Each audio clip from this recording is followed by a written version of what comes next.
அனைவருக்கும் வணக்கம். இன்னைக்கு நம்ம வேள்பாரியின் 51வது அத்தியாயம் பார்க்க இருக்கிறோம்.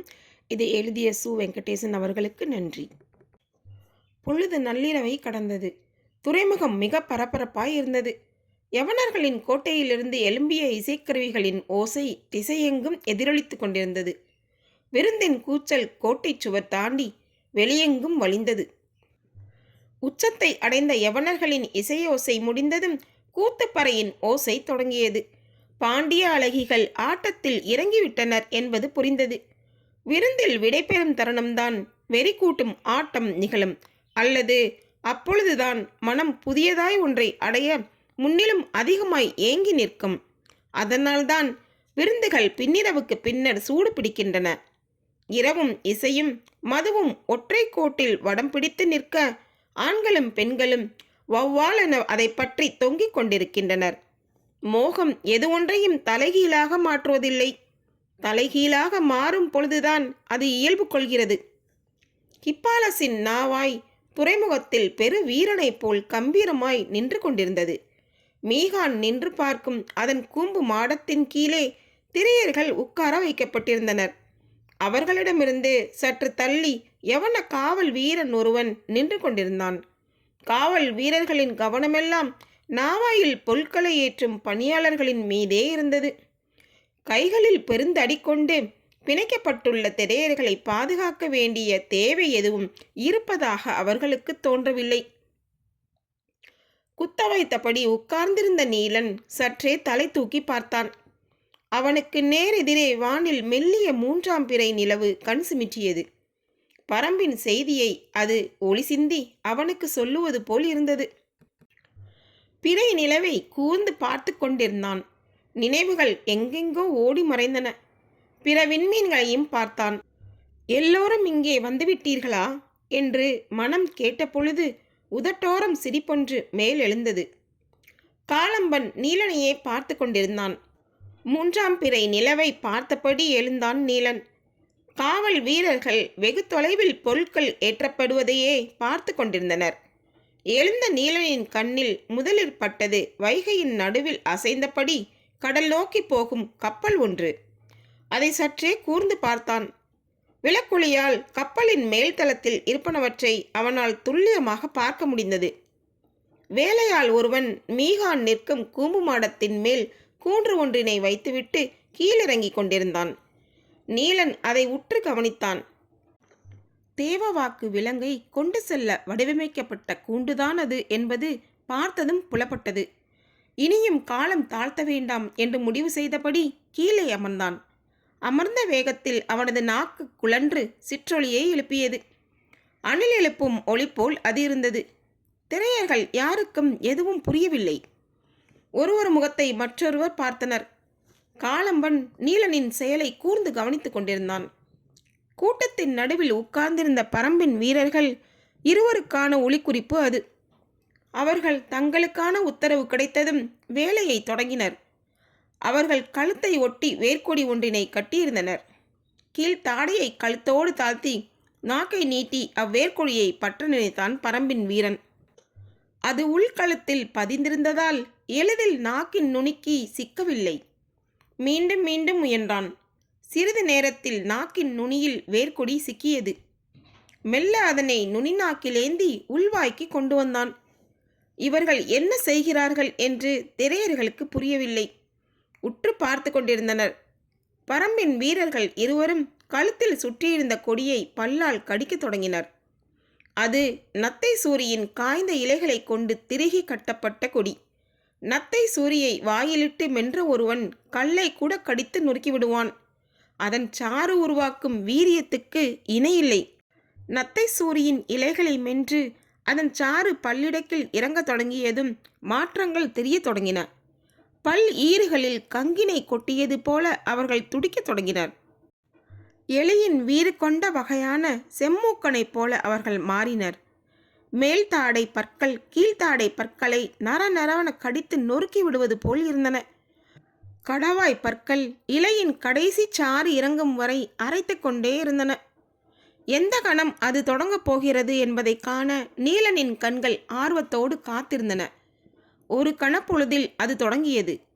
அவன் முதலில் தன் கைகளில் பூட்டப்பட்டிருந்த மரக்கட்டையை கடிக்கத் தொடங்கினான். மிக கடினமான மரங்களை சோளத்தட்டையை கடித்து துப்புவது போல துப்பினான். நிகழ்வதை காலம்பன் இமைக்காமல் பார்த்து கொண்டிருந்தான். செம்மூக்கனின் வேகம் கடிக்கத் தொடங்கிய பிறகுதான் பல மடங்கு அதிகமாகும். மற்ற எலிகள் மண்ணின் மேலே எவ்வளவு வேகமாக ஓடுமோ அதே போல செம்மூக்கன் மண்ணுக்குள் கரகரவன கடித்து துளையிட்டு கொண்டே ஓடும் என்பார்கள். கப்பலின் மேலே இருந்த இரு செம்மூக்கன்களும் தமக்கு விலங்காயிடப்பட்ட கைக்கட்டைகளை கடித்து துப்பத் தொடங்கியதும் வேகம் பல மடங்கு அதிகமானது. தனது கைக்கட்டையை கடித்து இரு துண்டாக்கியதும் நீலனை நோக்கி பாய்ந்து வந்தான் ஒருவன். நீலனோ காலம்பனை கை காட்டினான். வந்தவன் திரும்புவதற்குள் மற்றொருவன் காலம்பனின் கைக்கட்டையை கடித்து கொண்டிருந்தான். அவன் முடிப்பதற்குள் நீலனின் கைக்கட்டையை கரகரவென கடித்து துப்பி இரு கூறாக்கி முடித்தான். அடுத்தடுத்து ஒவ்வொரு வீரனின் கைக்கட்டையையும் கடித்து துப்பி கொண்டிருந்தனர். நத்தை சோரியின் வீரியம் குறையும் முன் கடித்தாக வேண்டும். நேரமாக அதன் வீரியம் குறையத் தொடங்கும். அவ்வாறு குறைந்துவிட்டால் கடிப்பவனின் பல்வலி தாங்க முடியாததாகிவிடும். ஆனால் இப்பொழுது இருக்கும் நிலையில் அவர்கள் இருவரும் இக்கப்பலையே கடித்து இரு கூறாக்கி விடுவார்கள். அவர்களின் உடலில் ஏறியிருந்த வன்மம் நத்தை சூரியையும் விஞ்சுவதாக இருந்தது. செம்மூக்கனின் வேகம் உச்சத்தில் இருந்தது. காலம்பன் ஓர் அதிசயத்தை கண்முன்னால் பார்த்து கொண்டிருந்தான். வேலை முடிந்தும் செம்மூக்கன்களின் வேகம் குறையவில்லை. அவர்கள் நாவாயின் விளிம்பை கடித்து தங்களை ஆசுவாசப்படுத்த முயன்று கொண்டிருந்தனர். ஆனால் வேலை இனிமேல்தான் தொடங்கப் போகிறது. இப்பொழுது உடலில் ஏறி நிற்கும் வீரியத்தை எதுகொண்டும் குறைக்க முடியாது. பரம்பின் மற்ற 3 வீரர்களும் இடுப்பு துணியோடு இணைத்து கட்டப்பட்டிருந்த நாற்கொடியை உருவி எடுத்தனர்.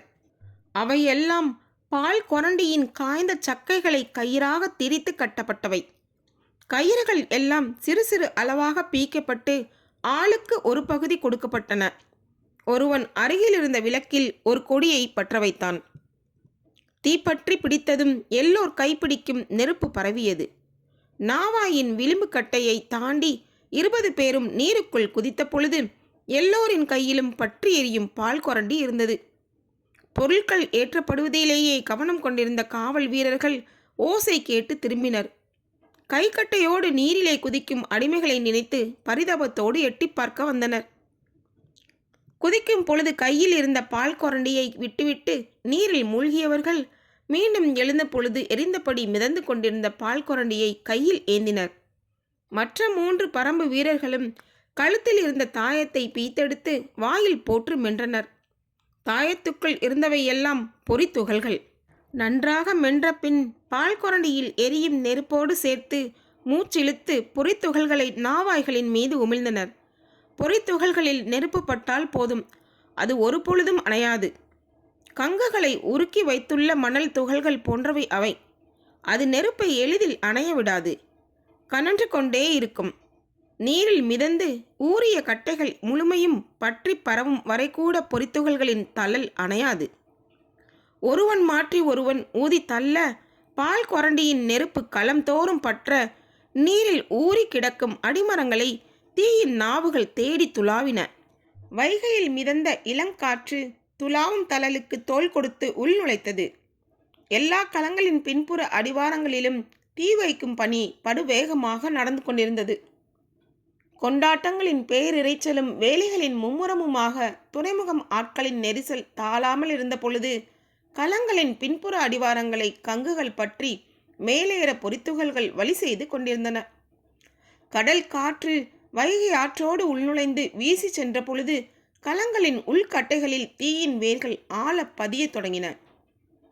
பெரியது சிறியது, யவனர்களுடையது, தமிழ் வணிகர்களுடையது என எந்த வேறுபாட்டுக்கும் இடமில்லை. எல்லாவற்றின் அடிக்கட்டைகளையும் பால் கொரண்டிகள் முத்தமிட்டு தழுவி சென்றன. இழுத்தனைத்து முத்தம் மட்டும் இட்டுவிட்டு மீள முடிவதில்லை. மீள முடியாத காமம் உள்வாங்கி இழுத்து கொண்டிருந்தது. இன்றிரவு கப்பல் ஏறினால் கரை காண மாதங்கள் பல ஆகும். எனவே யவன கடலோடிகள் முழு விசையோடு இரவு முழுவதும் இயங்கினர். பாண்டிய நாட்டு அழகிகள் ஆடும் இருமுக பறையின் அதிர்வாட்டத்தை பார்க்க வாய்ப்பது எளிதல்ல. ஒரு கூட்டத்தில் முசுகுந்தரே மயங்கி கிறங்கி களம்புகுந்தார். மகிழ்ச்சியை வேரோடு பீத்தெடுக்கும் வெறி கொண்டு நிகழ்ந்தது விருந்து. விருந்தென்பது இசையும் ஒளியும் வண்ணமும் மட்டும் கொண்டதன்று. இவை எல்லாவற்றையும் மகிழ்ந்து ரசிக்க முடியாத மயக்கமும் கொண்டது. 2 மாதங்களுக்கு மேலாக நடந்து முடிந்த பேரரசின் மணவிழாவின் நிறைவை இவ்வளவு சிறப்பாக உலகில் வேறு யாரும் கொண்டாட முடியுமா என்ற ஐயம் ஹிப்பாலசுக்கே உருவானது. அதற்கு காரணம், கோட்டைக்குள்ளிருந்த வெளிச்சத்தையும் ஓசையையும் விட கோட்டைக்கு வெளியே அதிக வெளிச்சமும் ஓசையுமாக அவ்விரவு இருந்தது. வியப்பு எல்லையற்றதானது. நிலை கொள்ள முடியாமல் தள்ளாடி கொண்டிருக்கும் தங்கள் தலைவர்களிடம் செய்தியை சொல்ல வீரர்கள் அஞ்சினர். கோட்டை கதவினை முழுமையாக திறந்துவிட்ட பொழுதுதான் நிலைமையின் விபரீதம் புரிய தொடங்கியது. கேட்கும் ஓசைக்குள் கதறும் குரல் மேலெழுந்தது.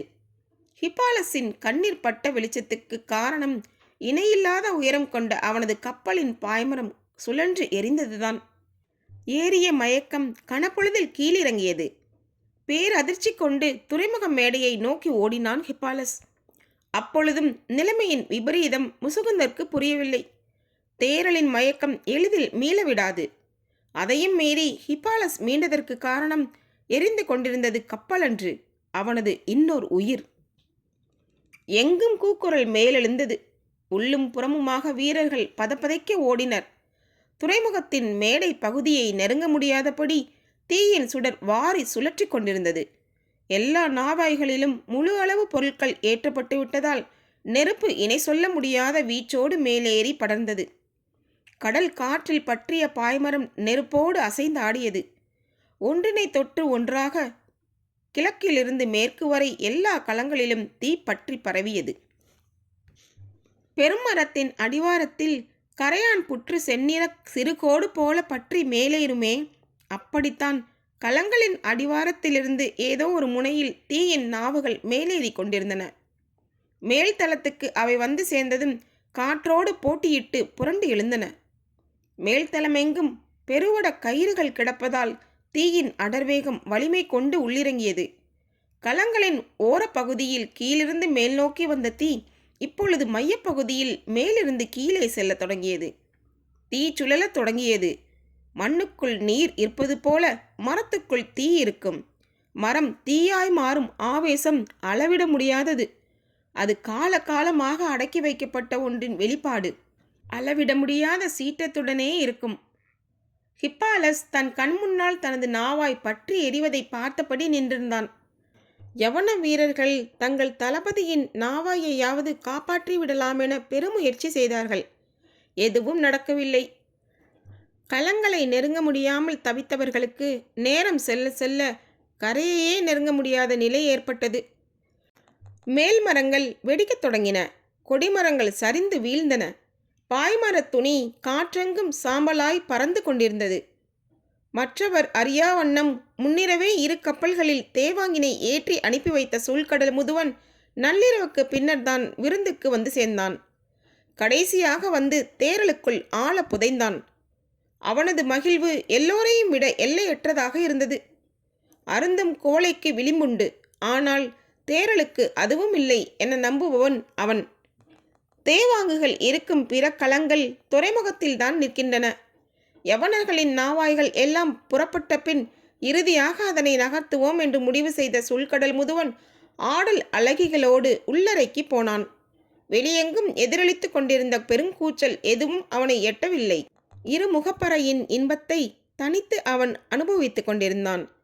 பெரும் களங்கள் வெடிப்புற்று தெரிக்கும் ஓசை கூட அவனை சென்று சேரவில்லை. எழும் கரும்புகையால் மூச்சடைத்த பொழுதுதான் வெளிவர துணிந்தான். அப்பொழுது அவனது களமான கடற்கோதையை நெருப்பு முழுமையாக அணைத்து பிடித்து கொண்டிருந்தது. நீரில் அசையும் களத்தின் மீது நின்று ஆடியது நெருப்பின் சுடர். கிழக்கு முனையிலிருந்து ஒருவர் பின் ஒருவராக எல்லோரும் கரையேறினர்.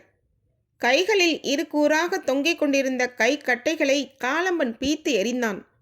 பூட்டப்பட்ட கட்டைகளிலிருந்து விடுதலையான எல்லோரும் கைகளை வீசியபடி கரையோரத்தில் நடக்கத் தொடங்கினர். எழும் புகையால் வான்மண்டலம் மறைந்தது. 3ஆம் பிறை நிலவினை நீலனால் பார்க்க முடியவில்லை. ஆனால் காலை கதிரவனின் ஒளித்தகிப்பை நீருக்குள் பார்த்து கொண்டிருந்தான். வைகை செம்மூதாயாய் கனன்று கொண்டிருந்தது. கதைகளை மறக்காமல் காலம் அவன் கண்ணுக்கு காட்டிக் கொண்டிருந்தது. துறைமுகம் ஒன்று முழுமுற்றாக எரிவதை உலகின் பெரும் வணிகர்கள் எல்லோரும் ஒன்று கூடி பார்த்து கொண்டிருந்தனர். ஆனால் அதனினும் வீரியத்தோடு எரிந்து கொண்டிருந்தது காலம்பனின் சினம். எரியூட்டிய வேலையை செய்ததெல்லாம் பரம்பின் வீரர்கள்தாம். தாங்கள் எதுவும் செய்யவில்லை என்ற கோபத்தில் மிதந்தபடி எரிந்து கொண்டிருந்த கலங்களை ஒரு புறமாக சாய்த்து தலைக்குப்புற கவிழ்த்தலாமா என்று கேட்டபடி மீண்டும் கடலுக்குள் இறங்கினர் திரையர்கள். நீலன் தடுத்து மேலேற்றினான். தேவாங்கினை மீட்டு செல்வதே நமது நோக்கம் என்பதை நினைவுபடுத்தி அழைத்து சென்றான். காலம்பனின் கண்கள் கருங்கை வாணனையும் திதியனையும் விடாது தேடின. அவர்கள் இங்கு வரவில்லை. பாண்டியனின் இணைமீன் கவசத்தை மார்பில் அணிந்தபடி எவன் எதிரில் வந்தாலும் அவன் காற்றிலே வீசப்பட்டு கொண்டிருந்தான். காலம்பனின் கைப்பிடிக்கு நதி சிக்கினால் அதையும் சுழற்றி எறிந்து விடுவான் என்றுதான் தோன்றியது. எரியும் நதியின் எதிர் திசை நோக்கி அவர்கள் நடந்தனர். எங்கும் கூக்குரல்களும் வெடித்து உமிழும் நெருப்பின் குரலுமாக இருந்தது. அருகில் இருந்த அருகன்குடியிலிருந்து மக்கள் சாரி சாரியாக ஓடிக்கொண்டிருந்தனர். திரையர்கள் மட்டும் நெருப்பை திரும்பி கூட பார்க்காமல் பாண்டியனின் கோட்டையை நோக்கி போய்க் கொண்டிருந்தனர். வழியில் இருந்த பெரும் சுவரின் ஓரத்தில் எரியுளிகள் சாய்த்து வைக்கப்பட்டிருந்தன. விலகி போய்க் கொண்டிருந்த காலம்பனின் கண்களில் அவை பட்டன. ஆழ்கடல் செல்லும் மீனவர்கள் பெரும் சுறாக்களை எரியுளியால் எரிந்தே பிடிப்பர். இணையற்ற நீளமும் கூர்முனையும் கொண்ட எரியுளிகளை கைகளில் அள்ளினான் காலம்பன். எரியும் நெருப்பினை மிஞ்சி கேட்டன சில மனித குரல்கள். நீலன் திரும்பி பார்த்தான். கடைசியாய் நின்றிருந்த களமொன்றின் மீதிருந்த கதறிய அடிமைகளின் குரல்கள் அவை. எல்லோரின் கவனமும் அப்பக்கம் திரும்பியது. கை கால்களில் விலங்கிடப்பட்டதால் யாராலும் தப்பிக்க முடியவில்லை. நெருப்பு சுற்றியபடி அவர்களை நெருங்கி கொண்டிருந்தது. களங்களின் மேல் விளிம்பை உடைத்து கொண்டு உள்நுழைந்த திரையர்கள் விலங்கினை பீத்தெறிந்து அவர்களை வெளியில் தூக்கி வீசினர். வீசப்பட்டவர்கள் யாரும் தப்பித்து ஓடாமல் மீண்டும் களம் நோக்கியே கதறியபடி நெருங்கினர்.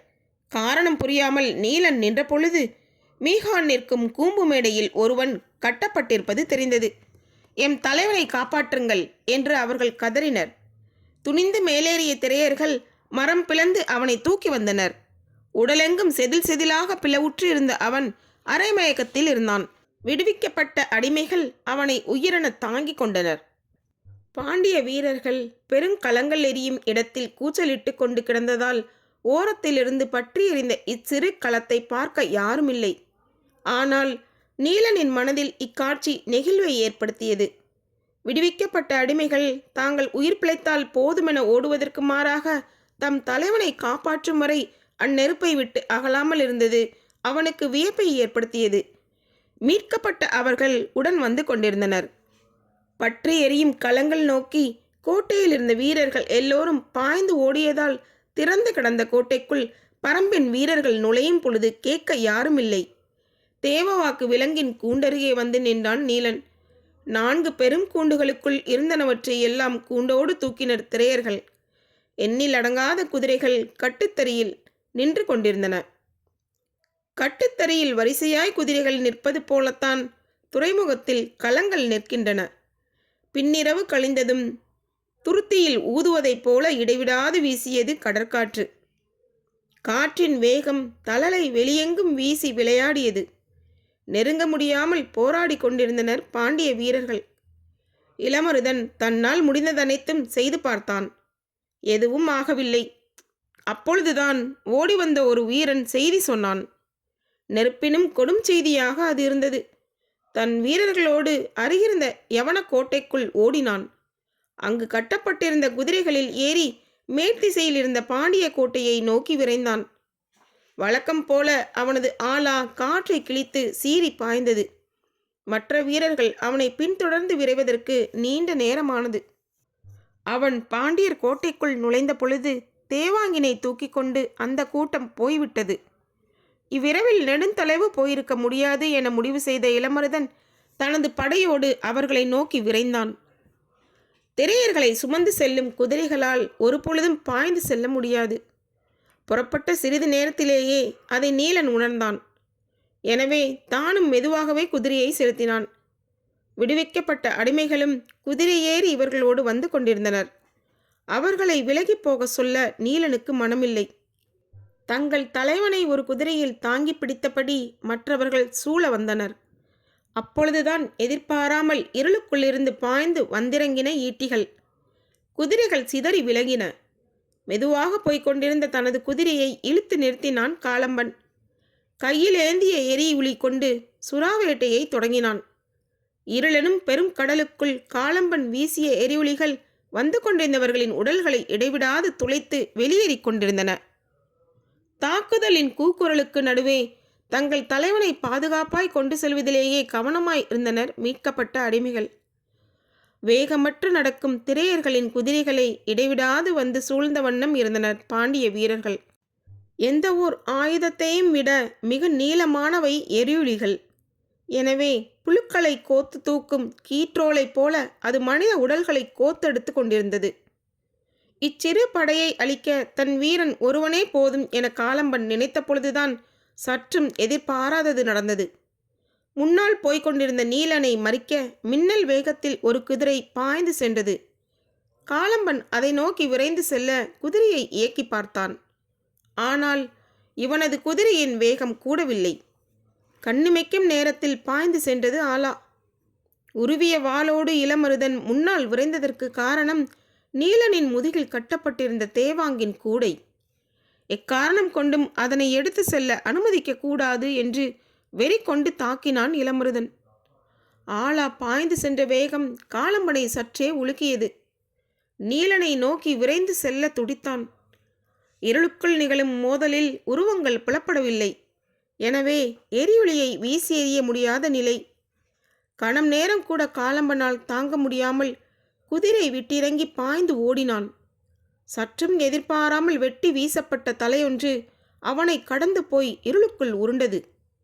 காளம்பன் அதிர்ந்து நின்றான். இருளுக்குள்ளிருந்து சீறி வெளியேறியது ஆலா.